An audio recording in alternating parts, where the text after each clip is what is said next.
இது போக ரயில்வேயோடு பேசி கூடுதலாக மெட்ரோ ரயிலை இயக்க வேண்டும், கூடுதலாக மின்சார ரயிலை இயக்க வேண்டும். வழக்கமாக இயக்கக்கூடிய மின்சார ரயில்களை ஞாயிற்றுக்கிழமை போல் விடுமுறை நாட்களில் குறைச்சிருவாங்க. என்ன காரணம்னா அன்றைக்கி கூட்டம் இருக்காது, ஆஃபீஸ் போகிறவங்க இருக்க மாட்டாங்கன்றதுனால அன்றைக்கி கூட்டம் இருக்காது.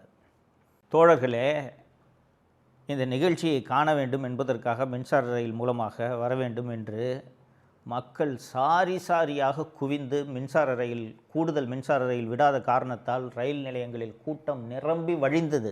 காரு, பைக்கு எப்படியாவது போகலான்னு சொல்லிட்டு மக்கள் அத்தனை பேரும் கடற்கரையை நோக்கி படையெடுத்தனர். அன்னைக்குன்னு பாருங்கள், அது அக்டோபர் மாதமாக இருந்தாலும் அன்றைய தினம் கடுமையான வெப்பம்.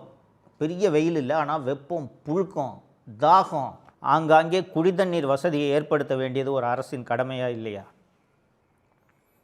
மருத்துவ முகாம்களை ஏற்படுத்தி வைப்பது அரசின் கடமையா இல்லையா? உங்களுக்கு எல்லா ரோடுமே சோக்குடு. டாக்டர் ராதாகிருஷ்ணன் ரோட்டில் ஆரம்பித்து சென்னை கடற்கரையை நோக்கி செல்லக்கூடிய அத்தனை சாலைகள் முழுக்க வாகனங்கள் நிரம்பி வழிந்து டிராஃபிக் ஜாமில் பிளாக் ஆகிடுச்சு. அவசரத்துக்கு ஆம்புலன்ஸு போக முடியல. இதையெல்லாம் ஒரு அரசு திட்டமிடணுமா வேணாமாங்க? அன்றைய நிகழ்ச்சியில் நெரிசல் மற்றும் மூச்சு திணறல் காரணமாக கார்த்திகேயன், ஜான், ஸ்ரீனிவாசன், தினேஷ்குமார், மணி ஆகிய 5 பேர் உயிரிழந்தனர். இதில் இந்த 5 பேரோட உயிரை கூட காப்பாற்றிருக்க முடியும்.